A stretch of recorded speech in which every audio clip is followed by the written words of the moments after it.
കൺമതെല്ലാമായ എന്നുറച്ചിടുന്നു ഞാൻ. കലമതിനന്ത്യത്തോടടുത്തിരിക്കയാൽ കൺമതെല്ലാമായ എന്നുറച്ചിടുന്നു ഞാൻ.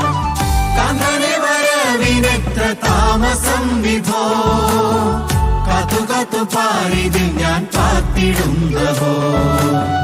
കണ്ണനെ വരവിനെത്ര താമസം വിഭോ, കതു പാരിതിൽ ഞാൻ പാർത്തിടുന്നവോ. കലമതിനന്ത്യത്തോടടുത്തിരിക്കയാൽ കൺമതെല്ലാമായ എന്നുറച്ചിടുന്നു ഞാൻ. വേഗം വരുന്ന നമ്മളുടെ കർത്താവായ യേശുക്രിസ്തുവിൻ്റെ തന്നിനാമത്തിൽ എല്ലാവർക്കും സ്നേഹവന്ദനം. ഈ ഭൂമിയിൽ ഇന്ന് കർത്താവിന് വേണ്ടി കർത്താവിൻ്റെ ശുശ്രൂഷ തുടരുവാൻ വിളിക്കപ്പെട്ടവരാ നാം. എന്തുകൊണ്ടെന്നാൽ ഇപ്പോൾ ഈ ഭൂമിയിൽ കർത്താവിന് നമ്മുടേതല്ലാതെ വേറൊരു ശരീരമില്ല. അവന് അധ്വാനിപ്പാൻ നമ്മുടെ കരങ്ങളും സഞ്ചരിപ്പാൻ നമ്മുടെ കാലുകളും മാത്രമേ ഉള്ളൂ. നമ്മുടെ അധരങ്ങൾ കൊണ്ടാണ് കർത്താവ് ഇന്ന് സംസാരിക്കുന്നത്. അതുകൊണ്ട് കർത്താവിൻ്റെ ശുശ്രൂഷകൾ പൂർത്തീകരിക്കുക എന്ന ദൗത്യമാണ് നമുക്ക് നൽകപ്പെട്ടിരിക്കുന്നത്. ദൗത്യം പൂർത്തീകരിക്കുവാൻ വിവിധ താലന്തുകളും നമുക്ക് നൽകിയിട്ടുണ്ട്. നൽകിയിരിക്കുന്ന താലന്തുകൾ ലക്ഷ്യബോധത്തോടെ നാം വിനിയോഗിക്കണം. ഞാൻ വായിച്ചിട്ടുള്ള ഒരു ചെറിയ കഥ ശ്രദ്ധയിൽ കൊണ്ടുവരട്ടെ. കത്തീഡ്രൽ ദേവാലയത്തിൻ്റെ പണിയിൽ ഏർപ്പെട്ടിരിക്കുന്ന ഒരു കൂട്ടം തൊഴിലാളികൾ. അവർ വിവിധ പ്രവൃത്തികൾ ചെയ്തുകൊണ്ടിരിക്കുന്നു. കല്ല് പൊട്ടിച്ചുകൊണ്ടിരിക്കുന്ന 3 പേരെ സമീപിച്ച് ഒരാൾ ചോദിച്ചു, നിങ്ങൾ ഈ വേല ചെയ്യുന്നത് എന്തിനു വേണ്ടിയാണ്? ഒന്നാമത്തവൻ്റെ മറുപടി, ഞാൻ ഇന്നത്തെ ആഹാരത്തിനായി ഈ പണി ചെയ്യുന്നു. രണ്ടാമത്തവൻ്റെ മറുപടി, ഈ കല്ലുകൾ പ്രത്യേക രൂപത്തിൽ ആക്കി കൊടുക്കുക മാത്രമാണ് ഞാൻ ചെയ്യുന്നത്. മൂന്നാമത്തവൻ്റെ മറുപടി, ഞാൻ കത്തീഡ്രൽ ദേവാലയത്തിൻ്റെ പണിയിൽ ഏർപ്പെട്ടിരിക്കുന്നു. ആദ്യത്തെ 2 പേരിൽ നിന്നും വ്യത്യസ്തമായ മറുപടിയായിരുന്നു മൂന്നാമൻ്റേത്. മൂന്നാമന് ഒരു ലക്ഷ്യബോധം ഉണ്ടായിരുന്നു. അതായത് കത്തീഡ്രൽ ദേവാലയത്തിൻ്റെ പണി പൂർത്തീകരിക്കണം. ഞാൻ ചെയ്യുന്നത് ഒരു ശ്രേഷ്ഠമായ ജോലിയാണ് എന്ന് തനിക്ക് ബോധ്യമുണ്ടായിരുന്നു. ഈ വ്യക്തിയെപ്പോലെ നമുക്ക് ഒരു ലക്ഷ്യബോധം ഉണ്ടായിരിക്കണം.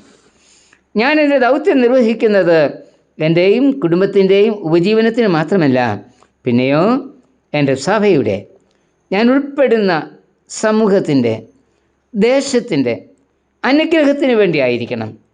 ഞാൻ പാടുന്നത്, ആരാധനയിൽ പങ്കെടുക്കുന്നത്, സഭയുടെ കമ്മിറ്റിയിലായിരിക്കുന്നത്, എനിക്കുള്ളതിൽ നിന്ന് സഭയ്ക്ക് നൽകുന്നത് എൻ്റെ ആത്മിക ജീവിതത്തിൻ്റെ വളർച്ചയ്ക്ക് മാത്രമല്ല, പിന്നെയോ എൻ്റെ സഭയുടെ വളർച്ചയ്ക്കാണ്, എൻ്റെ കർത്താവിൻ്റെ ദൗത്യ പൂർത്തീകരണത്തിനാണ് എന്ന ലക്ഷ്യത്തോടെ ആയിരിക്കണം. പൂർവ്വപിതാക്കന്മാരെക്കുറിച്ച് പഠിക്കുമ്പോൾ അവർ ലക്ഷ്യബോധം ഉള്ളവരായിരുന്നു എന്ന് നമുക്ക് മനസ്സിലാക്കാം. ഉൽപ്പത്തി 12-ാം അധ്യായത്തിൽ ദൈവം അബ്രഹാമിനെ വിളിക്കുന്നു. ഞാൻ കാണിപ്പാനിരിക്കുന്ന ദേശത്തേക്ക് പോകാം. ദേശം എവിടെ എന്ന് അറിയില്ല, എവിടേക്ക് യാത്ര ചെയ്യണമെന്നും അറിയില്ല. ദൈവം എന്നെ വിളിച്ചു എന്നും എനിക്കായി ഒരു ദേശം ഒരുക്കിയിട്ടുണ്ട് എന്നും അബ്രഹാം വിശ്വസിച്ചു. ആ ദേശത്തെ ഞാൻ അവകാശമാക്കും എന്ന് അബ്രഹാം വിശ്വസിച്ചു. ദേശത്തെക്കുറിച്ച് അറിയില്ല, എങ്കിലും അബ്രഹാമിൻ്റെ ലക്ഷ്യം ദൈവം നൽകാമെന്ന് പറഞ്ഞ ദേശം അവകാശമാക്കണം എന്നതായിരുന്നു.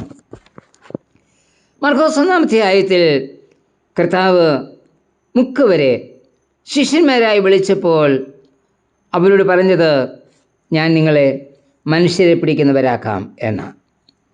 അവർ അപ്പനെ വിറ്റു, വല വിറ്റു. മീൻ പിടിക്കാതെ എങ്ങനെ ജീവിക്കാം എന്ന് അവർ ചിന്തിച്ചേയില്ല.